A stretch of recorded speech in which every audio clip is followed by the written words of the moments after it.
সারা দেশে আলোচিত topic PR পদ্ধতিতে ভোট। এনে বহু আলোচনা আছে, এর মধ্যে মানুষজন অনেকেই জেনে গেছে।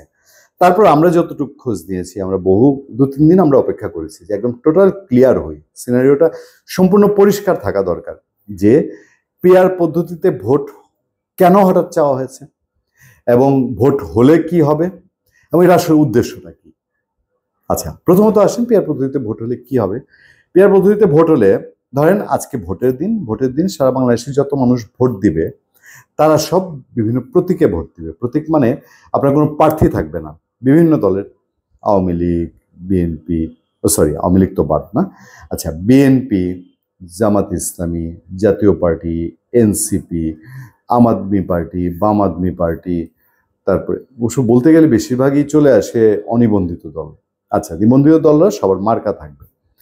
এবার ধরেন ভোট হলো বাংলাদেশে যত লাখ মানুষই ভোট দেখ, ভোটের হিসাবে দেখা গেল 50% ভোট, অর্ধেক ভোটেই বাংলাদেশে বিএনপি পেল, আওয়ামী লীগ তো নাই, বিএনপি অর্ধেক ভোট পেল, আর বাকি অর্ধেক সমস্ত দল মিলে, জামাত বা অন্য যারা আছে তারা মিলে বাকি অর্ধেক ভোট পেল।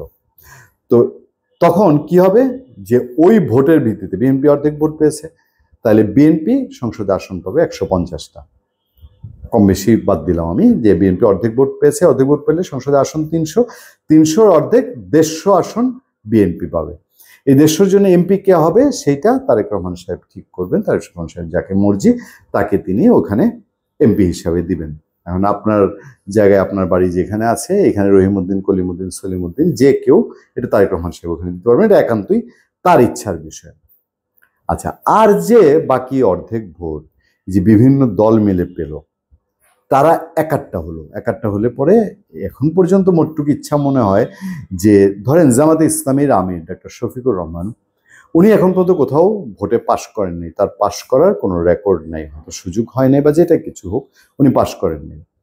তো কোনো কারণে যদি মানে ডক্টর শফিকুর রহমান তার ব্যক্তিগতভাবে ভোট করছেন না, তিনি এমপি হন নাই, পিআর পদ্ধতিতে জামাত মনে করেন এত লাখ ভোট পেলে ডক্টর শফিকুর রহমান এমপি হওয়ার একটা সুযোগ হবে। আর জামাত আসন ভিত্তিক যদি ভোট হয়, কয়টা আসন পেতে পারে আপনাদেরকে আমি সেটা নিয়ে আলোচনায় তর্কে যেতে বলি না। তবে পিআর পদ্ধতিতে ভোট হলে তার অনেক ভোট সারা দেশে ছড়িয়ে ছিটিয়ে আছে, সেগুলো এক করে সেই ভিত্তিতে যখন এমপি বানানো হবে তখন একটু বেশি এমপি হবে।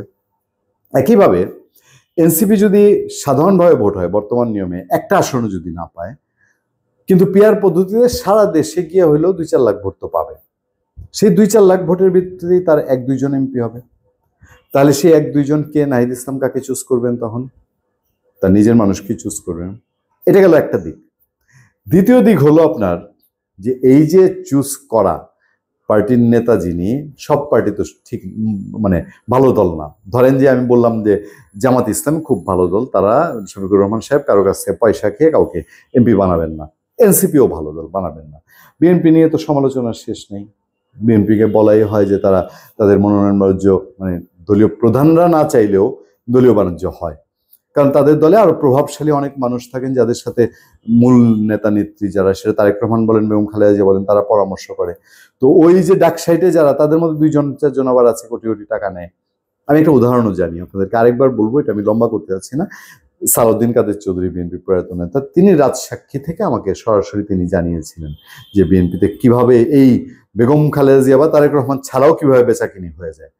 আচ্ছা, এখন বিএনপি পয়সা করি খেয়ে, আপনি মনে করেন বিএনপির মানুষ, আপনার এলাকার বড় বড় নেতা যারা আছেন, একদম জাতীয় স্থায়ী কমিটির নেতারা সহ অন্যরা সহ, হঠাৎ তারেক সাহেবের কাউকে পছন্দ হইল না, তার মনে হইলো যে লন্ডন থেকে কেউ একজন এনে, যাকে তিনি গত 17 বছর ধরে খুব কাছে পেয়েছেন, তাকে আপনার এলাকার এমপি বানিয়ে দিবে। আচ্ছা, আপনি এমপির ধারে যান না যান, যাওয়ার প্রয়োজন হোক না হোক, এটা ব্যাপার না, কিন্তু তিনি তখন এমপি হয়ে গেল। তো এমপি জায়গাটা আর জবাবদিহিতা থাকলো না। আচ্ছা, না থাকুক, এমপিদের কাছে জবাবদিহিতা থাকলেই কি, তারা তো আর মানুষ জবাব দেয় না। আরো কাহিনী আছে। ওই যে সব কয়টা বিরোধী দল মিলে ধরেন 150 আসন পাইল না। এখন বাংলাদেশে আওয়ামী লীগ একটা ফ্যাক্টর, নির্বাচন ঘোষণা না হওয়া পর্যন্ত, মানে আওয়ামী লীগকে আগেই বাদ রাখা হয়েছে যে আওয়ামী লীগকে ভোট করতে দিবে না, ভোটে থাকবে না, কারণ আওয়ামী লীগ ভোট হলে পরে এই ভোটের সংখ্যার দিক দিয়েও সেকেন্ড ভোট প্রাপ্ত দল হিসাবে কে হতে পারে এটা বাংলাদেশের মানুষকে বলা লাগে না। কিন্তু কোনোভাবে যদি আন্তর্জাতিক সম্প্রদায়কে বোঝানো তো খুব টাফ। আন্তর্জাতিক সম্প্রদায় ইতিমধ্যে বেঁকে বসেছে। আমেরিকা তারা এর মধ্যেই চাপ দিয়ে ফেলেছে, নির্বাচন দেখতে চায়, এবং এই তাদের যারা ঘনিষ্ঠ পত্রপত্রিকা তারা প্রশ্ন তুলছে, তারা বলছে যে এই সরকার একটা বড় ব্ল্যান্ডার করে ফেলেছে আওয়ামী লীগকে নিষিদ্ধ করে। ধরেন যদি আওয়ামী লীগ কোনো কারণে নির্বাচনে করতে পারে, তাহলে পিআর পদ্ধতিতে ইলেকশন হলে অবস্থাটা কি হবে? ওই যে বলে না কথায় কথায়, দেখবেন যে বিএনপি সবসময় বলছে পিআর পদ্ধতির এই কুফলগুলো তাদের চোখে যেগুলো পড়ছে এগুলো তারা বলছে। পাশে একটা লাইন বলে যে পিআর পদ্ধতিতে ইলেকশন হলে ফেসিবাদ ফিরে আসার আশঙ্কা আছে। কিভাবে আছে? যে আওয়ামী লীগ যদি ভোট করে, তাহলে আওয়ামী লীগের একটা বিপুল অংশের ভোট আছে যেটা বাংলাদেশের বিএনপি বাদে আর অন্য যে দলগুলো সবগুলো একসাথে করলেও আওয়ামী লীগের ধারে কাছে যাবে না। তখন কি হবে? আওয়ামী লীগ পাকাপোক্তভাবে বসে যাবে। তো এখন এই জন্যই বলে যে এটা ফেসিবাদকে আনার জন্য একটা চেষ্টা চলছে। যাই হোক, আমি শেষ প্রশ্নটা তুলবো এখানে। দেখেন, যারা এখন পিআর পদ্ধতি চাচ্ছে তারা দীর্ঘদিন ধরে বাংলাদেশের রাজনীতি, গত 10-11 মাস ধরেও তারা অনুকূল পরিবেশে রাজনীতি করছে।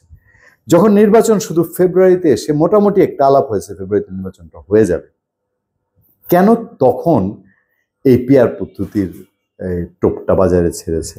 এটা কি সত্যি সত্যি পিআর পদ্ধতিতে আসলে তারা ভোট চায়, নাকি বিএনপি যেটা বলে যে বিএনপিকে ঠেকানোর জন্য, ইলেকশন পেছানোর জন্য অথবা ইলেকশন ভণ্ডুল করার জন্য এই একটা নতুন তত্ত্ব সামনে এসছে?